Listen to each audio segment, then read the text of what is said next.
That's when we started it. That's when we started it. That's when we started it. All right. What's happening? What's happening, man? Hey, mate.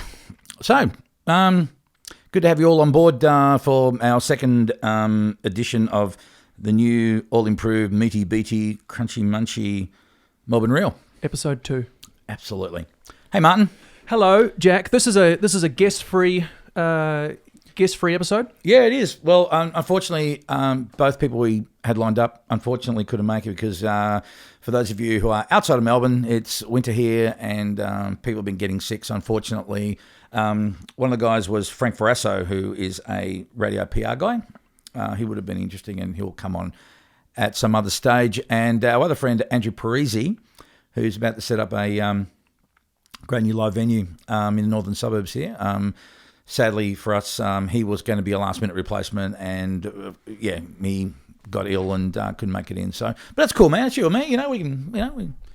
We always have a good old time. Well, that's what time it is now. Listen, 50 Cent getting made bankrupt. Yeah. Now, I saw Russell Brand the other day make a big fucking stand about it, saying the reason people are getting so excited about it is because they're stoked to see the black man down. I jumped onto his little thing and put a comment that no one will ever read, saying, no, I don't think that's the case at all. I think if you've been shot 4 times, you're probably an arsehole. Probably. So I think a lot of the reason that people are excited about it is, the guy's name's fucking 50 Cent. So there's a lot of comedy to be made there. And let's face it, everybody's a comedian, including Russell himself. So I'm surprised Russell's really getting upset about this, given the fact that there's so many opportunities for material here. Yeah. You know, the second thing is, this dude's a fucking gangster, man. This dude's a pimp, player, hustler, fucking... And for a guy that's got a song laughing all the way to the bank, yeah. I'm not saying fuck him. I'm not saying fuck him. I'm not. Yeah, I'm just saying it's amusing. Russell, relax. That's what I'm saying. Yeah. Yeah. But it's interesting that it's happened to him, and even Mike Tyson at one stage is worth $300 million or something, and he's ended up pretty much broke as well. And it just goes to show how it's hard to handle success. Not that I've been in a situation where I've had uber amounts of cash yet. But, it's funny how people fall from grace quite spectacularly. You know, they get all this money, they become wealthy, and then it's like, well, fuck, what do I do with this? How do I handle this? No money, no problems. No problems, absolutely. Yeah. Yep. So I'm kind of not surprised, and especially if you've seen some of the stats, and if the stats are true. I've read before that a lot of people that win in Tats Lotto here, big lottery winners, I'm talking the $5, $10, $20, $30 million winners, quite often, in fact, something like 80% of people that win end up in a worse financial state, usually 2 years after they've won the money. The amount of, as Eminem said, I've got all these cousins I didn't know I had.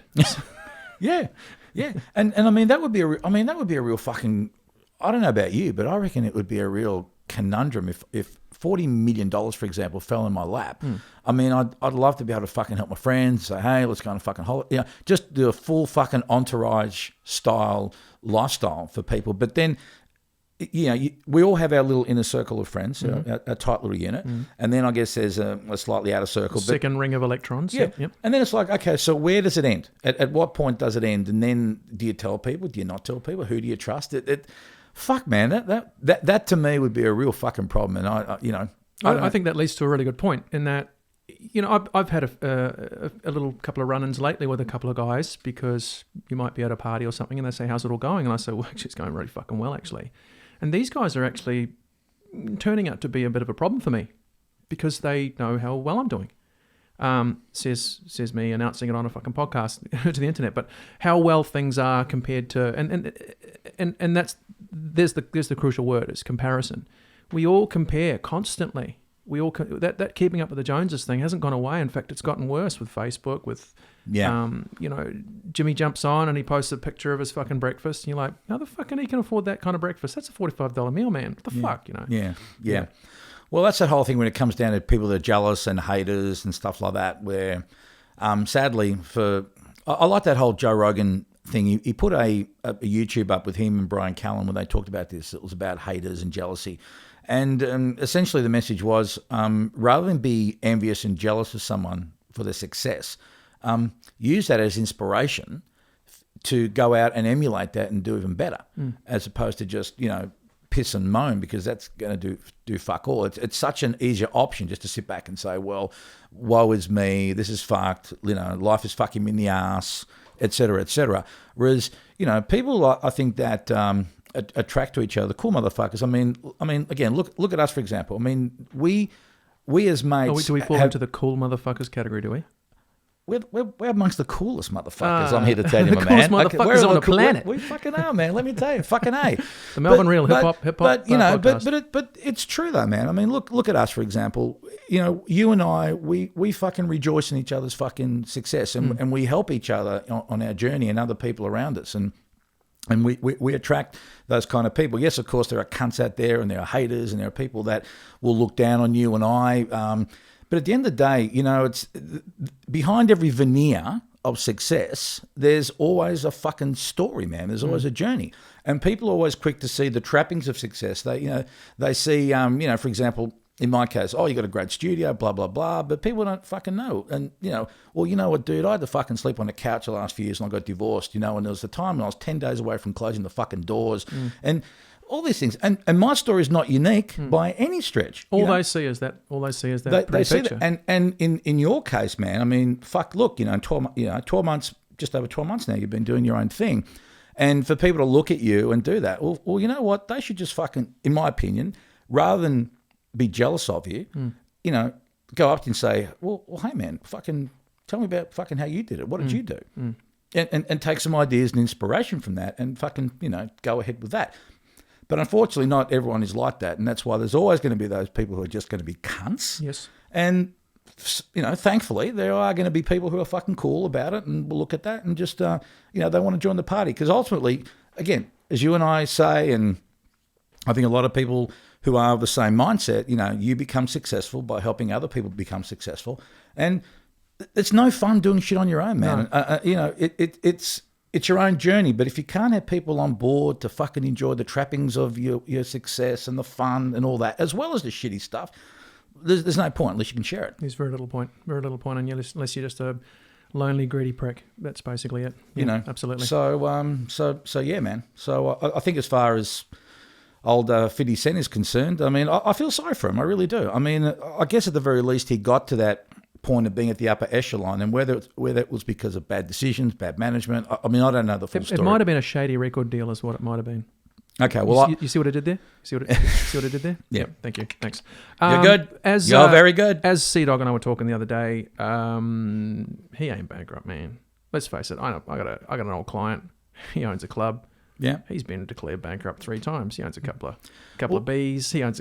He's not fucking bankrupt, dude. Well, I think isn't the American system of bankruptcy or the legality behind it different? I mean, like, I don't understand the law. But depends what you're talking about. For all we know, it might be just the G unit side of things is bankrupt, and therefore he doesn't have to pay that fucking bill. You know what I mean? He doesn't have to pay that lawyer. You know what I mean? He doesn't have to. He got out of that contract. You'll find that he'll be doing fine. He'll still be appearing in fucking movies and shit. He'll be sweet. Yeah. No doubt. I mean, I think people, when they get to that kind of level, they usually have pretty good, asset protection schemes in place, or maybe they've got money offshore or all that kind of shit. You got it. What's next, man? What's next? So, have you... I mean, I'm not a guy that really gets into streaming music online. I mean, I stream a little bit of it. I'm still a little bit more old school. I like physical product. Not that I've really bought a lot of it of late. But Apple, the Apple Music thing that's been happening, their streaming service. Have you seen that at all? I haven't looked at it, but I did. I think I appreciate what was it Taylor Swift did, where she said, "No, I'll be pulling my catalog off you like today if you make the first 6 weeks free," or whatever the thing was. They had an opening deal, right? Yeah. Was it 3 weeks or something like that? 3 months, I think. 3 months, for was Apple. it? Yeah. 3 months, the first 3 months for free, and she's coming back going, well, look, there's a fucking shitload of people who actually need this money to like eat. I don't need it, but a lot of people do. Yeah. For her to do that, I think it's either a really good PR, campaign, or God bless her, she actually did it herself, and I think that's awesome. I think that's really cool. And look, she got Apple to turn around that day, didn't she? And they came back and said, Yep, you're more powerful than Madonna now. Yeah, man. Well, but here's the thing. Have been for a while. But here's the thing. This comes back to, you're a musician and an artist in your own right, and I deal with a lot of musicians and artists, and we're in this situation now where art has been devalued. Completely devalued. Oh, absolutely. And I understand, it's the internet and people aren't buying records, but nonetheless, there's still this devaluation. And I think it's great that she, stood up to say, well, hang on a minute, you know what? This has value. And quite rightly, there are people that need to be fucking fed. She's got staff. There are lots of people that are involved in the making of this record and the distribution of this record and the marketing of this record. And these people got fucking jobs, man. They got to fucking survive. So more power to her that she could stand up. And I think a lot of musicians have this kind of, whether it's a low self-esteem or devaluation, because in our society, certainly I think in Western society we don't see art and value it in the same way as maybe some other cultures. I see what you're saying. I can think of several examples in the past where I've been talking to some dude at a party or whatever, or after a show, and they're like, "Hey man, that's cool. I love your music's great. You guys are really cool. Whatever. You got anything?" And there's that moment where you go, "Actually, yeah, I've got a CD," and you go, "Here you go.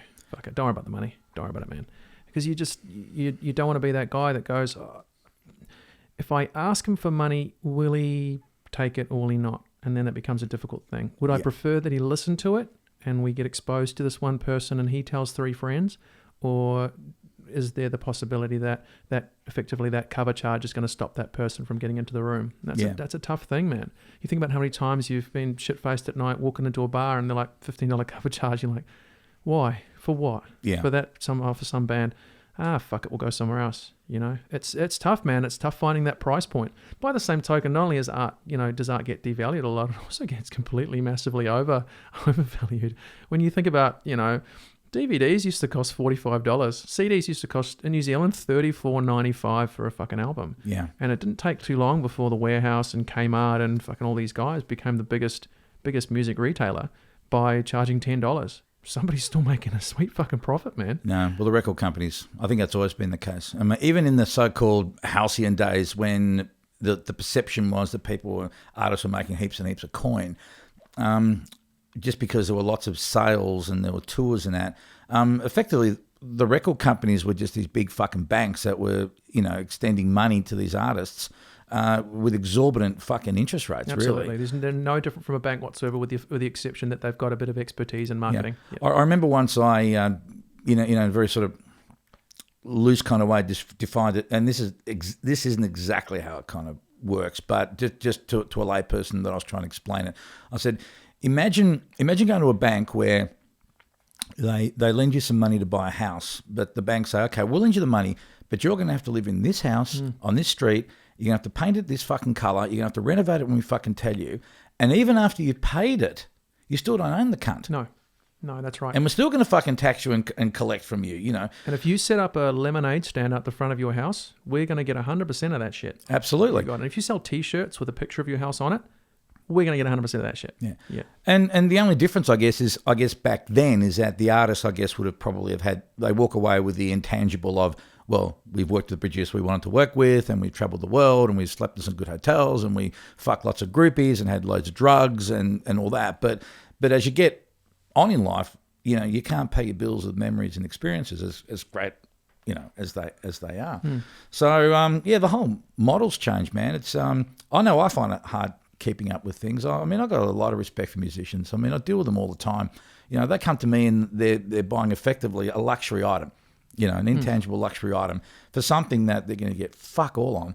And they go out there and they go, yesterday, man, I put a little vlog on my Facebook yesterday about it. I had this kid, went to do a talk at Melbourne Polytechnic in Fairfield. And this guy came up to me and he handed me a CD and he said, well, not that you'd be really interested in this. And I go, whoa, hang on a minute. Why'd you say that, man? He goes, I don't know, because maybe. I said, no, man, fucking don't ever go to anyone and say you won't be interested in this, because once you fucking plant that seed, you're behind the 8 ball. You're fucked. Now, as it turned out, I wanted to do the courtesy of having a listen to it, and I did last night. And you know what, Martin Green? It was really fucking good. Oh, good. Straight. It was a mixtape. Yep. just Australian hip hop. Yep. And for what it was, man, it was fucking solid. Cool. It sounded good. The mix was good. The flow was good. The cadence? The cadence was fine. I mean, look, I'm look, man, I'm not as much of an aficionado in hip hop as you are. And look, you probably might hear it and go, well, I don't know. I can't speak on your behalf. But look, for me, for this kid who's coming to me with this real fucking attitude, now, whether it was a ploy on his behalf to maybe lull me into a false sense of security, it fucking worked. I don't know. Clever marketing is what it is. But still, man, you know what? The kid was brave enough to come up, hand it to me. I was happy to have a listen. I did last night, and I had the whole thing through. And I'm going to give this kid a call tomorrow, and I'm going to tell him, you know what, man, that's fucking great. Mm-hmm. Go out there and fucking tell people how good it is, because it's good. What was the end result he wanted out of that? Just your opinion? I think so. It's funny. I look, I'm a big fish in a small pond, and that's not me putting myself down. I'm a master engineer on an island continent, and I'm fortunate enough that I have a relatively good profile in this country, and these kids who I speak to look up to me, which is really nice, and it's flattering. It's all good. And they're looking for validation, man. They look to me and I think, well, this guy's got a certain reputation, so it means something to us if he would listen to it and he would give us some kind of positive reinforcement. I understand that completely. And it's fair. I mean, I remember when I was young, man, looking to other mastering engineers and wanting to send my work, it was the same sort of thing. I'd be looking up these guys and I'd be shit scared because I'm fearful of them saying it's a pile of shit. Mm. And you would hope that, people would, give you something positive, provided it was a honest and sincere appraisal, which, fortunately for me, I had some good people that were. Now, whether they meant it or not, I mean, I took it on as positive, but it helped. And I know how much it's no good pissing in people's pocket, but by the same token, if you're honest and sincere in the way you deal with them, I mean, that sort of shit just can catapult a kid's fucking confidence. Absolutely. To move forward, because they see you or other people like you as the benchmark. And so they go, well, fuck, if these guys think it's all right, then I'm on the right track. Absolutely. I've got the confidence to take the next step forward, et cetera, et cetera, et cetera. So, I'm going to call this kid tomorrow and fucking tell him, hey, man, it's fucking good. Go forth and fucking be confident in your own ability. And, because he's on the right track. Yep. I remember, I've been playing live gigs since I was, 19 or something like that, 17, 18, 19, somewhere around there. And even just that validation of that one guy that comes up to you at the end of the show, just comes up, hey, man, just want to shake your hand and you're a really good bass player, man, or whatever it was, fuck, he's a good singer or whatever. That shit's kept me going many, many, many, many years, where, I sit down with Warner and oh man, we're not really kind of feeling this. We've got all these other projects on and you're like, fuck, Warner didn't want me. Fuck it. Or maybe I'm not that good. All right, well, we're playing on Friday. And then, two chicks come up and go, fuck, man, we think, oh my God, have you got a CD or something like? And then you realize that all you need is just one of those every couple of months and you're fine. Yeah. You keep going forever, man. But I think musicians and creative types especially, I think whether it's because they're sensitive, because they're expressive or emotive kind of people, they tend to feel it more. But I think everybody's in that boat, man. I think all of us like to be validated somehow. I mean... Agreed. It depends on whether you're creating your art for yourself, whether you're just a cave artist, you just live by yourself and you want to pretty up your house, or whether you actually want other people to see that shit. Yeah, absolutely. Speaking about art, what are Damn the Maps doing at the moment? Damn the Maps are working on 2 music videos at the same time. I'm on the final chorus of a song called Filling Spaces off our second album, Something Is Askew, out now on iTunes and all of that. It's a green screen video, so it's we've got a green screen set up in our garage here, and it's 100% green screen and animation. So unfortunately, it just takes a very, very long time. Not the shooting of the green screen stuff.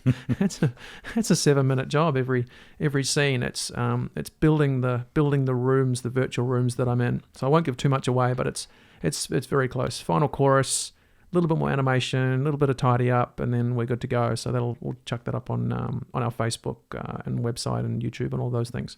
And there'll be a link through Melbourne Rail. I'm still blown away by the amount of work. Even though I've been involved in this industry for a long time, I've never really had much insight into the video side of things, how clips are made, the post-production end of it, et cetera, until I've seen what you've been doing. And when you've broken down the steps in order, to create, 1 second of video, for argument's sake, the amount of fucking hours of painstaking, fine, meticulous fucking work Dude, you got to be so fucking patient. You do. There's been segments of this video where it's taken a week to do 8 seconds. Yeah, a week's work to get 8 seconds of footage. Now, let's not beat around the bush. They're 8 seconds of fucking awesome footage, but it's just drag, save, drag. This might lead to a pretty good point about or a slightly different tangent about, I guess, where I've come and gone or am in the music industry. I recognise the problem with the modern day record label. There's only 4 of them, and when I was 18 or whatever, that's all I wanted. I just wanted to get signed. Just get signed, man. Get signed.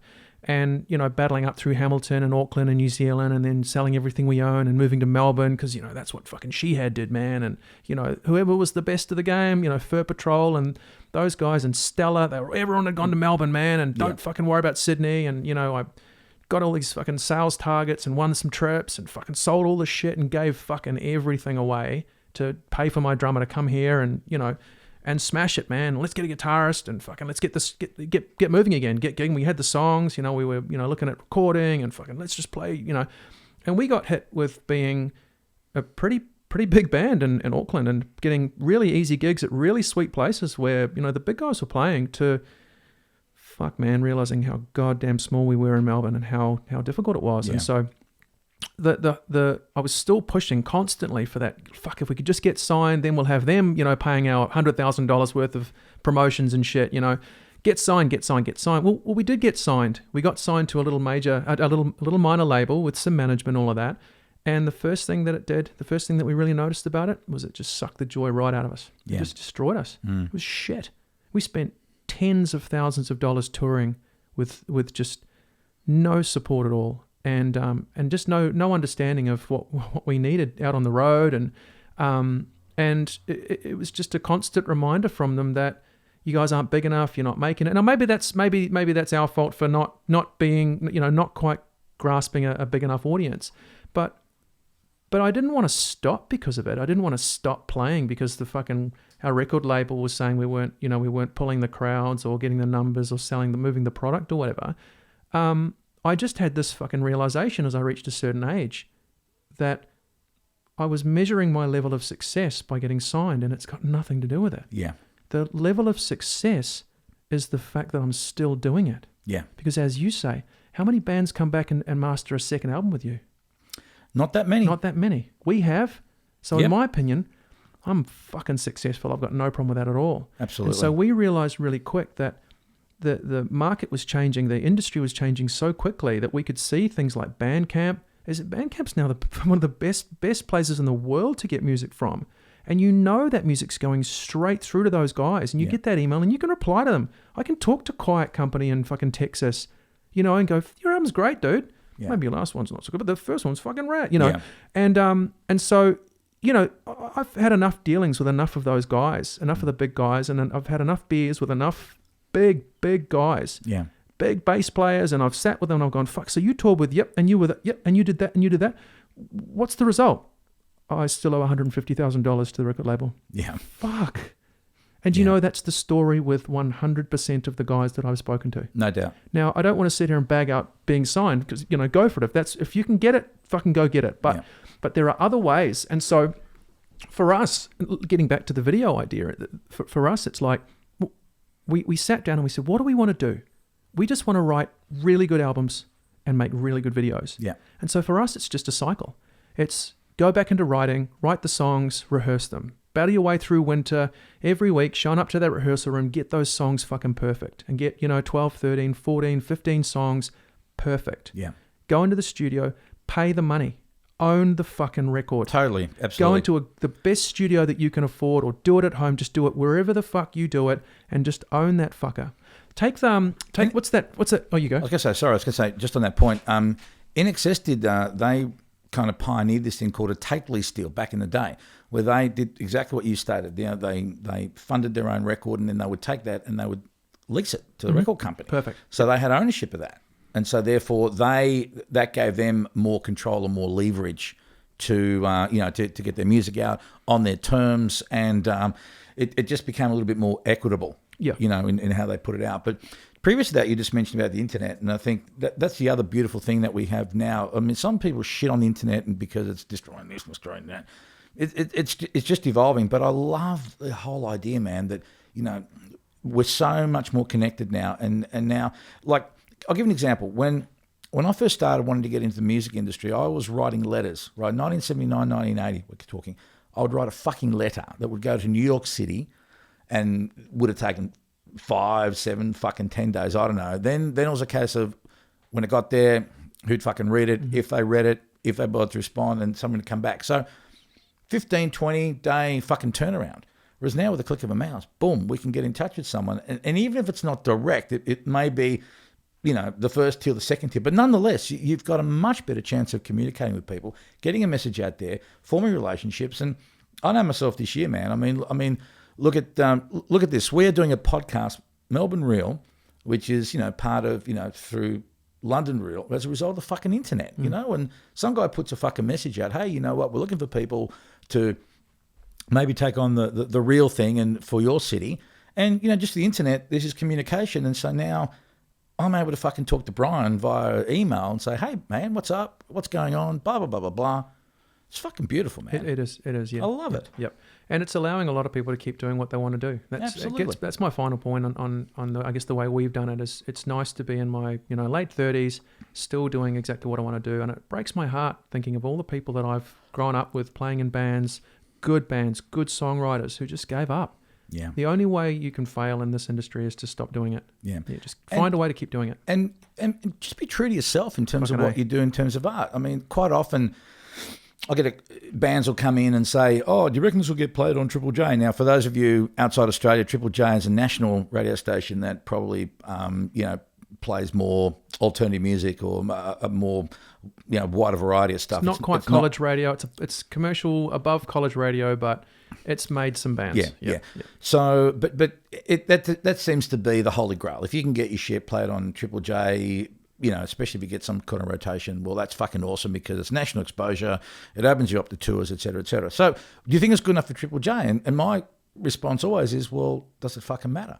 I mean, how do you predict what Triple J are going to want? I mean, by the time this record that you've done today leaves and goes out or it's ready to drop, who's to say that they're going on a different fucking tangent? Absolutely. And then you're starting to second guess, and then it's not about you creating your art, your expression. It's about you trying to fit in. It's no different to, like, you know, living up to the expectation of other people when you don't really know whether, you know, and for the most part, it's usually wrong.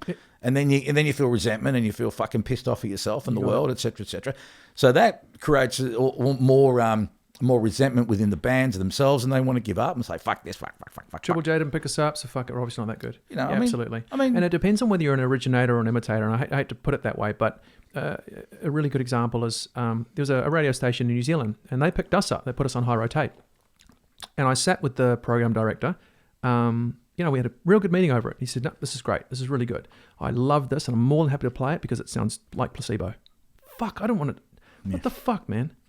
No, I'm trying to go for this. No, we're only playing it because it sounds like Placebo, and Placebo is hot right now. Fuck it. Everything needs to be pigeonholed, doesn't it? That's right. And I think it's because maybe when they're trying to put something new out in the market and it's an unknown thing, if they can give people a comparison, so it sounds a bit like that. Oh, okay, well, I'll probably give it a go rather than, well, here's something new. Fucking check it out. That's right. I can understand it all. Really, what gets the radio station to play it, you know, something that's new and original is just the people, man. You know, you see how often Triple J will look down on these little college radio stations and go, these guys seem to be playing these guys a lot. I reckon there's money in this. Fuck it, let's play it. Let's get some more listenership this way through these guys. Yeah. Well, it's unfortunate that Frank isn't here today because this is his fucking world, man. Right. And he he's got some really, really good insights about, you know, how radio was, where it's evolved, where it's going, and we'll get him on, and we'll come back to us. We'll come back, but he's a guy that, you know, he's got his finger on the pulse and knows about all this sort of shit. But I just say to bands, just look, fuck Triple J. Don't worry about what they do. If they play it, that's a fucking bonus. You guys have to, because let's face it, you guys don't make money off your art. Nope. For the most part, you're lucky if you fucking break even. For the most part, you either have to have these fucking jobs to fucking pay for it, or you're borrowing money off people, or your parents are fucking whatever, or your crowd funding or whatnot. So you're not doing it for the money. No. So fucking, you may as well fucking enjoy what you're doing and have fun with it. Listen to some of those hip hop guys that that they write their songs about how to make it in the industry. Sorry, I can't quote any. I can't remember who it is, but it's like I'm talking down that sort of Black Alicious path and stuff, and you hear these guys talking about it like, get a business as soon as possible. Start a business so you can fund your art, man. For fuck's sake. Don't go getting a job in a cafe your whole life, never earning anything and never having to rely on somebody to invest 15 grand so you can go into the studio. Start a business as soon as possible and save your money, nigga. Save your money. MC Hammer, don't buy a solid gold toilet seat. Yeah. That's what he did. Well, it's no surprise he went fucking broke. Yeah. What are you going to do with a solid gold toilet seat? Yeah. Ridiculous. Well, I guess if you've come from extreme poverty, and America being, the land of fucking excess, man, and the more you show, the more bling, it's all status, it's all fucking show. I can understand why they go. I was watching that, coming full circle back to the 50 Cent, being bankrupt effectively. And, I just finished watching that documentary about those two Pappas brothers, those two pro skaters. Oh, the skate, how fucking rad. What a brilliant documentary. Fuck yeah, man. But also sad at the same time, that at least Taz can sit there from his fucking prison cell and go, I just realized that it was just all the drinking and all the partying always just amounts to bullshit. Yeah. It never goes anywhere. We were buying bricks of cocaine, scraping them with our knives and having that for breakfast. Yeah. We beat Tony Hawk. We were that good. Yeah. The reason you didn't stay there is because you were cunts, man. Yeah. You see the footage of them just swearing and being... Tony Hawk's a master fucking chess skateboarder because he played the game. Yeah. He saw what was going on, and albeit, yes, there was some scandals and this sort of shit, but he wasn't fucking doing cocaine, dude. Yeah. He wasn't injecting heroin. Yeah. He wasn't doing these things. So demise, it's as sad as it is, man. It's demise nonetheless through fucking bad decisions. Yep. And I think a lot of that comes back to self-esteem again. Absolutely. Any of those guys, they probably were brought up a certain way. They were conditioned a certain way. And it's like, again, there's this Dan Pena, this entrepreneurial coach that I've been watching some of his YouTube videos. It's not exactly my style, but I can see his point. He talks about, people having an emotional bank account and their emotional bank account, their self-esteem. There's a correlation between that and their financial bank account or the relation, whatever it is in life. And I think with a lot of those guys, it comes down to self-esteem and like you said, just being cunts. And, the people who I've come across in my journey, who have mentored me, who I've looked up to, who I had a certain perception of, lived up to that. And as, as the saying goes, it's nice to be important, but it's more important to be nice. Absolutely, yeah. And some of the baddest motherfuckers I've met were just really, genuinely fucking nice people. Yeah. Not doormats, have boundaries. Sure, all absolutely. that. Yeah. But at the end of the day, you know what? Their default is they're nice people. They smile. They're friendly. They're positive. They help where they can. They give when they can. And it's like that whole karmic cycle. Absolutely. So but sometimes people have to go through that too, mate. You have to go through that failure, that falling over, in order for them to realise, well, fuck, I've had it, I've lost it, now I realise what I've lost. And then if they've got enough testicular fortitude, then they pick themselves up and say, right, we're going to fucking go in the next round, we're going to swing again and go from there. But that's just really on an individual thing. And again, I think it's a self-esteem thing too. Certainly does pay to be nice whilst you're kicking it that way. No, definitely. What's the saying? Be careful who you fucking crawl and stomp on the way up because the harder you go, it's a fucking long way down. Absolutely. I can't remember the exact terminology, but it's true, and it's usually at that point you see that's where the attitude. As soon as people get a bit of traction, a bit of notoriety, a bit of fucking profile, all of a sudden they just are like, hey. If you want to know what somebody's really like, give them money. You'll find out real quick. Yeah, absolutely. Yep. Absolutely. So do you want to wrap it up? Yep, absolutely. That's All right. it. I think that was a good full circle, starting from 50 Cent and finishing on 50 Cent. Beautiful. I love it. Love you lots, man. Love you too. Thank you very much. Thanks everyone for watching. Big shout out to Brian, Rose, Brad Burton. Love you lots. And we'll see you next time. Peace. Bye.